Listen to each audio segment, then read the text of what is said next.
It's been ages since I made a video, but I thought I'll just make a quick video on doing some chain maintenance on my 2024 GSX 800.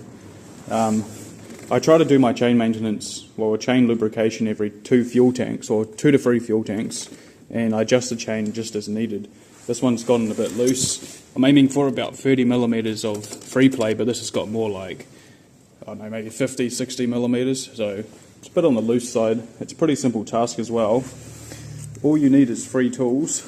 We just need a 32 millimeter socket for the wheel nut, the axle nut, a 10 mil spanner for the adjustment screw, which is this one, and a 12 mil spanner to break the jam nut. So first thing you've got to do is just break the rear axle nut loose. It's pretty tight. I don't actually know what the torque spec is, I just do it by feel, sort of get the idea of how tight it's supposed to be over time. So you don't bag off that nut the entire way, you just have to make it loose so the axle is free to slide rearwards in the swing arm there. So just a few turns on the axle nut and you'll feel it come loose and you're good to go. And you just break these little jam nuts free, they're 12 millimeter nuts. They shouldn't be too tight. They make it pretty easy in this bike. So there's a nice groove in the axle holder. This aluminium bit, it slides backwards with the axle, and you just line it up to these grooves here. And you want it just the same on both sides. So if this groove is lined up with that trench in the swing arm, you do the same on the other side. It's quite easy once you have it aligned. You can sort of just put your adjustment spanner on the adjustment screw and then just do a turn at a time. So one little turn there, and then the same on the other side, one little turn there. You just keep on going till you hit that free play. So I've got it adjusted evenly on both sides. I just had to turn that screw maybe 1 or 2 turns to get the right amount of free play. So it's adjusted evenly. And this is a little trick that I've learned, is you just grab your spanner, you put it between your chain and your sprocket, and then you pull the wheel backwards to tighten the chain.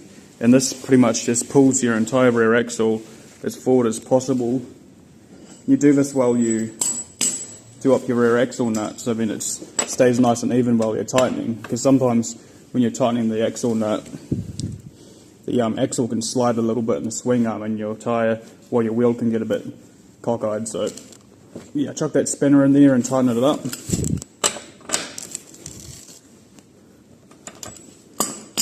So on most bikes, when you tighten the axle, it actually squeezes your swing arm together and it slightly increases the length between the axle and the pivot as it squeezes the swing arm up. So it actually makes your chain tighter as you tighten the axle nut. So you've just got to be mindful that it could seem like a good amount of free play when you have the axle nut loose, but when you tighten it, the chain will get tighter.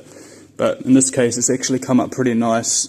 I've got about 30 millimeters of free play, and this will probably be good for another 2,000 or so Ks. This chain here is lasting really well. I lubricate it often, about every 2nd to 3rd fuel tank, or just when it looks manky, and I think I've gotten about 40,000 Ks out of this chain and sprocket set so far, and I've got so much more adjustment left. There's no seized links, no missing O-rings on the chain. The teeth aren't shark hooked, or shark toothed I should say, or shark finned. It's like the wear pattern it gets. And yeah, well, actually this rear sprocket's, that's 60,000 Ks, because I only replaced the chain and the front sprocket at about 20,000 Ks time, as they were getting a bit worn. But yeah, this chain's lasting really well. So I just got to give it a clean now. What I actually do to clean a chain is I just put a bit of kerosene on a rag and I turn the wheel around while I brush the chain down, just like this. Go around it a few times and you can see it get cleaned up. It's pretty obvious when it's clean. There's quite a bit of debate online about what you use to clean a chain, because some stuff will dry out the chain too much and pull the lubrication out, the links and everything. But I found kerosene is a good medium, because it doesn't dry off too fast. It's sort of lubricating, and it just gets all the grime off, and then immediately after cleaning it down, you lubricate it and it's fine. And it's safe to use on O-rings. Some of the more hard solvents probably do attack the O-rings and they can get damaged, but I've never had a problem with kerosene. Another great cleaner you can use is actually just WD-40. So I've cleaned my chain down now, and I'm just going to lubricate it. I've actually just started using this as a lubricant. It's just a lithium grease, which you can buy from Bunnings or Moto 10. It's exactly the same as the iPhone Road chain lube. It's just a lithium-based grease that they sell, and it costs about 50% more to buy an actual motorcycle chain lube. So this stuff here is really good. It clings onto the chain really well.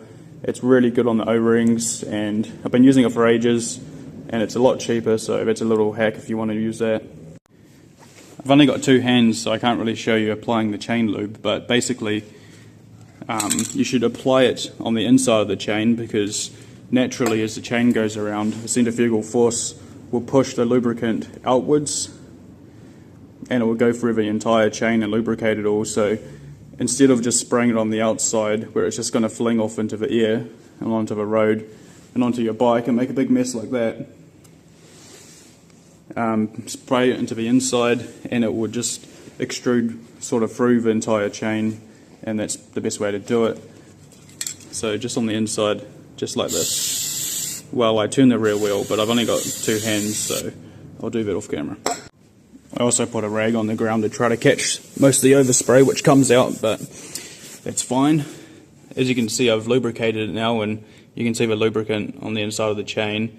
Some people might think that the white lithium grease is a little bit ugly on there, but I find it's a good way to track the cleanliness of the lubricant, so when it gets all black and nasty, you know it's time to redo it. You can actually feel the resistance of spinning the wheel goes down after you've lubricated it, so that's going to save you fuel even, so it's pretty handy and save you on doing costly maintenance like replacing chains and sprockets, which are pretty expensive nowadays. That feels really good. Hope this helps somebody out there. Don't forget to retighten these jam nuts when you've done adjusting your chain. See you later. Oh, shit. Well, hope that video helps somebody out there. That's quite specific to the GSX 800, but it's quite the same on most bikes. Don't forget to fucking like and subscribe. I'm a fucking YouTuber. Chew, nigga.